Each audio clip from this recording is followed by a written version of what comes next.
A very good morning to all of you, my dear students. So, students, I hope that you all are fine. Students, today we are going to start new poem that's don't quit.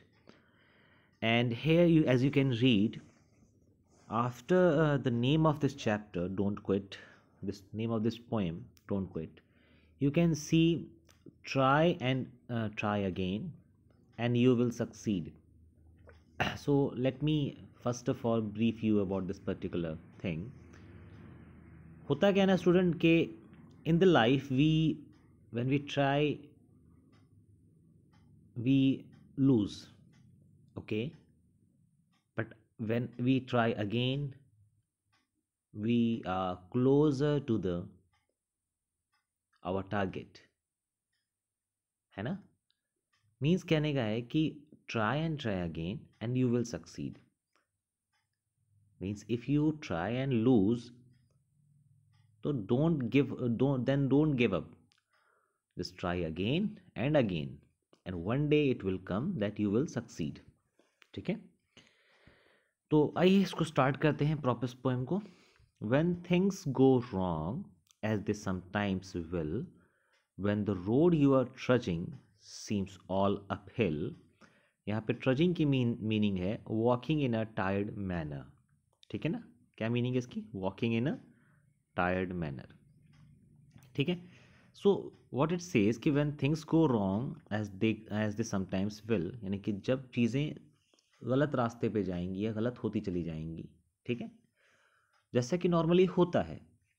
So if it happens normally, so हम लोगों को बहुत abrupt behave नहीं करना है, बहुत ज़्यादा lost behave नहीं करना है. Let it be. ठीक है, आगे देखते हैं. Let the road when the road you are trudging seems all uphill. मतलब जिस रोड पे हम लोग मतलब जिस रोड पे हम लोग वॉक कर रहे हैं, जिस लाइफ के जिस फेज से ट्रैवल कर रहे हैं, जिस फेज़ में हैं, उस फेज़ में बहुत सारी चीज़ें बहुत ज़्यादा हार्ड नज़र आएंगी, है ना. देखो, रोड अपहिल का क्या मीनिंग है? कोई रोड है और रोड ऊंचाई पे है, मतलब पहाड़ पे वो रोड चल रही है. तो इट सीम्स ना, जिस पर अगर आप वॉक कर रहे हो तो जैसे आप कहीं पहाड़ पे चढ़ने जाते हो, आई मीन कहीं तीर्थ स्थल पे जा रहे हो, ठीक है, पिलग्रिमेज पे जा रहे हो, होते ना कई सारे पहाड़ चढ़ के जाने पड़ते हैं, करेक्ट. सो वही ऐसे प्लेसेस पे what you feel tired. You are walking but you are walking in a tired manner. So the atmosphere, the circumstances will be something like this. आगे देखो. When the funds are low and the debts are high, यानी जब आपके पास पैसे नहीं होंगे और आप कर्ज में रहोगे, ठीक है. And you want to smile but you have to sigh, यानी आप मुस्कुराना चाहते हो, हंसना चाहते हो, बट आपको उदास रहना होगा, मतलब अब बिकॉज ऑफ योर हालात, उस सर्कमस्टांसेस की वजह से. When care is pressing you down a bit, when care is pressing you down a bit, यानी जब लोगों का आपको जो है केयर करना, जिनके साथ आप रह रहे हो, फैमिली है, मदर हैं, फादर हैं, सब लोग हैं, तो इनके केयर के लिए आपको अपने लाइक चीज़ों को छोड़ करके स्ट्रगल करना पड़ेगा. द टाइम विल हैपन, एक ऐसा टाइम आएगा, ठीक है. Rest if you must but don't you quit. ठीक है, कहने का मतलब यहाँ पे ये है कि फिर ऐसे परिस्थिति में, ऐसे सर्कमस्टेंसेस में कुछ भी हो, थोड़ा सा रेस्ट करो, थोड़ा सा रिलैक्स हो, और कभी भी क्विट मत करो. अब देखो, मैं पहले यहाँ की 4-5 लाइन्स की मीनिंग बता देता हूँ कि क्या इसका कहने का मीनिंग है. कहने का मतलब कि whatever the difficulties are there in your life, whatever the difficulties are there in your life, you should never never never quit. A day will come, जब आप क्विट नहीं करते रहोगे, जब क्विट नहीं करोगे ना, तो एक टाइम आएगा कि यू विल सक्सीड. ठीक है. एक कहीं मैंने स्लोगन पढ़ा था, मैंने ऐसा कुछ कोट पढ़ा था कि when you can never lose, हाँ ऐसे कुछ था, you can never lose if you stop trying. ठीक है, you can never lose if you stop trying, ऐसे कुछ था. मुझे देखो याद नहीं आ रहा एग्जैक्टली में उसका क्या था ना सेंस की, कि जब तक आप ट्राई करना नहीं छोड़ देते तब तक आप नहीं हार सकते हो. जब तक आप ट्राई करना नहीं छोड़ देते तब तक आप नहीं हार सकते हो, ठीक है ना। ये सारा सेंस किसके लिए है? दीज सेंस आर देयर कि यू आर, भाई हम कहते हैं आपके लिए हार जीत का क्या कॉन्टेक्स्ट है, कोई कॉन्टेक्स्ट नहीं है, ठीक है। But the point is when you are in class 8th एंड there are subjects, let's call it English or mathematics or science or Sanskrit or something else. So what happens that you feel very low in few subjects, that you are very weak in that subject and you cannot read it, you cannot memorize those things. Let me talk about myself, ठीक है ना। when I was in class 8, मेरे लिए सबसे tough subject क्या था, मेरे लिए सबसे टफ सब्जेक्ट था was SST, social studies. So SST was my like एक ऐसा सब्जेक्ट जिसमें मैं बहुत ज़्यादा फेयर करता था। I had a huge fear, but वो फियर नहीं होना चाहिए, you should keep trying it. आप ट्राई करते रहोगे, अ day will come that you will become the strongest person in that particular section, ठीक है। आगे बढ़ते हैं। Life is square with its twist and Burns. Life is odd, twist का means क्या, odd, in twist and turns मतलब देखो कई सारे अनएक्सपेक्टेड चेंजेस होते रहते हैं लाइफ में ना, मतलब कभी कभी बहुत ज़्यादा खुशी है, कभी कभी बहुत ज़्यादा दुख है, तो इन सारी चीज़ों में बहुत ज़्यादा लाइफ अजीब सी लगेगी। As every one of us sometimes learns, ठीक है। अब ये कैसा, ऐसा नहीं कि सिर्फ आपके साथ हो रहा है, it happens to every one, ठीक है। And we should learn it, we should learn from it, है ना। डोंट थिंक कि ऐसा मेरे ही साथ क्यों हो रहा है, it is something which is happening with every one, with most of us, ठीक है। and many a failure turns about many a failure turns about अब टर्न्स अबाउट का मतलब क्या है, अब फेल्योर टर्न्स अबाउट मतलब ऐसे कई सारे फेल्योर ऐसे होते हैं जो कि कन्वर्ट हो जाते हैं, टर्न हो जाते हैं किस में, सक्सेस में। कुछ टाइम बाद व्हेन यू कीप ट्राइंग, ऐसे फेल्योर्स जो हैं किस में कन्वर्ट हो जाते हैं, सक्सेस में। when he might have won had he stuck it out, जब भी कोई जीता है इस तरीके से तो वो कब तभी जीता है जब वो उसने गिव अप नहीं किया है, ठीक है। Don't give up though the pace seem slow, don't give up though the pace seem slow, यानी कि पेस मतलब क्या है, यहाँ पे स्पीड की बात हो रही है। when जब चीज़ें बहुत ट्रैक पे नहीं चल रही हैं और बहुत धीरे धीरे everything is moving very slowly, everything is moving very slowly, so you really don't have to give up, you just have to keep trying again. Now let's look to the next lines. You may succeed with another blow. Yes, what does it mean कि जब pace slow है तो इसका मतलब ये नहीं कि हमें गिव अप कर देना है। हाँ, when there will be another blow, you will succeed, you will succeed.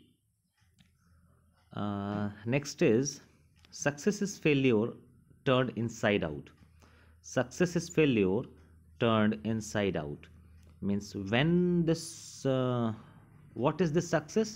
When this failure turned inside out means आपके अंदर का जो failure, when you convert it, when you turn it out, it becomes a success. The silver tint of the clouds of doubt, and you can never tell how close you are. It may be near when it seems so far. कहने का मतलब क्या है कि the silver tint of the clouds of doubt means this is means it's a kind of a ray of hope that is underlying doubts and failures. मतलब कि एक ऐसी ray of hope होती है, यानी is a kind of a hope which is lying under the doubts and failures.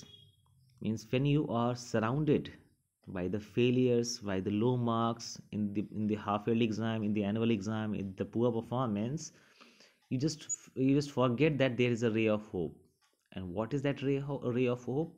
That ray of hope is trying and keep trying. When you keep trying, you will grow. This is the only master key to unlock all the locks. Okay, this is the master key to unlock all the locks. That is, keep trying. Okay, so, and you never know that how close you are with your aim, so never ever quit. It may happen that you may have traveled 99% of the journey and you're just 1% far from your journey, and at the last moment when you give up, you don't know Okay, let me explain you with the diagram. For example, here is the that aim which you want to get. Okay, like this is the marks, that this is the aim which you want to get, but you really don't know how much you have traveled. And when you start traveling, you'll go like this and like this. Let's say you are here and you feel like, no, I'm just fed up with everything, and I just want to quit, and I just want to quit. So then you say that you want to quit, just give a turn back, just take a U-turn, is it? And go so far that you will never ever be able to come back.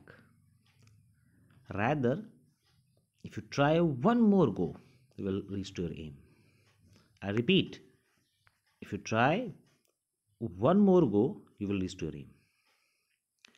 So you never ever know how close you are with your aim. So never ever give up. Okay? So stick to the fight when you're hardest hit. यानी इस झगड़े में इस झगड़े में, इस लड़ाई में, इस युद्ध में लड़ते रहो, भले ही वो तुम्हारी सबसे खतरनाक हिट हो. खतरनाक हिट मतलब means when you are badly affected with whatever has happened, but don't stop fighting with the life. Okay, with the life, with not with anyone else, with the life, with the atrocities of life, with the difficulties of life. Okay, it's when things seems worst that you must not quit. ये कहने का मतलब है कि चीज़ें worst होंगी, but you should never ever quit. Okay, so that's all for the day, students. I hope that you may have understood the poem. ऐसे वैसे नहीं होगा, आपको इसको एक बार रीड करना पड़ेगा. You have to reread it, and your work is कि आप इस poem को की वर्ड मीनिंग्स को यहाँ पे लिखोगे. I mean जो भी वर्ड मीनिंग इसको लिखोगे, ठीक है ना. एंड कुछ मीनिंग जो है, मीनिंग नहीं, ओके वेट अ मिनट.